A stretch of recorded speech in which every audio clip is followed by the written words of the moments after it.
रत्नागिरी जिल्ह्यामध्ये वेगवेगळ्या ठिकाणी हिंस्त्र पशु, श्वापद आणि जंगली वन्य प्राण्यांचा नागरी वस्तीत अधूनमधून मुक्त संचार पाहायला मिळतोय. कधी शिकारीच्या शोधासाठी तर कधी पाण्यासाठी हे वन्य प्राणी अगदी घरापर्यंत मजल मारताना दिसतात. वन्य प्राण्यांकडून नागरिकांवर आणि जनावरांवर हल्ल्याच्या घटनांमध्ये रत्नागिरी जिल्ह्यात मोठ्या प्रमाणात वाढ झाली आहे. सिंधुदुर्गात तर जंगली हत्तींनी अक्षरशः धुमाकूळ घातला असून रत्नागिरी जिल्ह्यात वेगवेगळ्या ठिकाणी अगदी दिवसाढवळ्याही बिबट्याचं दर्शन घडतंय. बिबट्याबरोबरच ब्लॅक पॅन्थर देखील दिसून येतोय. गवा रेड्यांचा धुमाकूळही सुरूच असतो. त्यातच वानर माकडांचा उच्छाद पाहायला मिळतो, तर नीलगाय देखील दृष्टीस पडते. मात्र या सर्वांमध्ये बिबट्याच्या हल्ल्याचे प्रकार वाढले असून बिबट्याचे विहिरीत पडण्याचे प्रकार देखील घडून येतात. काही महिन्यांपूर्वी राजापूर पोलीस ठाण्यात रात्रीच्या सुमारास बिबट्याने शिरून एका कुत्र्याचा फडशा पाडला होता. हा व्हिडिओ मोठ्या प्रमाणात व्हायरल झाला होता.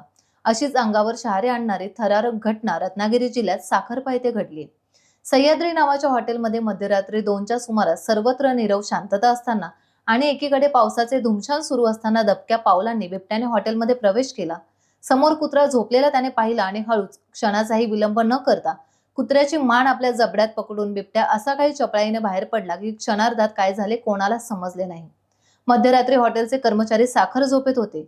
बिबट्याने हल्ला केला तेव्हा कुत्र्याने स्वतःला वाचवण्याचा आणि ओरडण्याचा प्रयत्न केला खरा, मात्र शक्तिशाली बिबट्यापुढे कुत्रा निष्प्रभ ठरला आणि बिबट्याने अलगद सावज पकडून बाहेर नेले.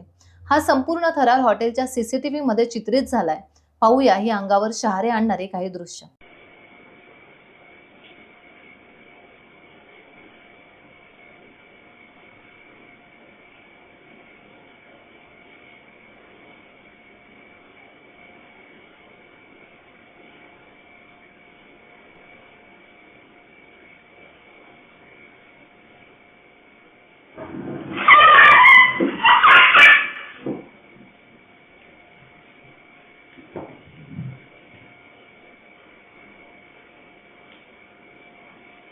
टाइम्स डिजिटलला लाईक करा, सबस्क्राईब करा, शेअर करा आणि बेल आयकॉन दाबायला विसरू नका. पाहत रहा टाइम्स डिजिटल.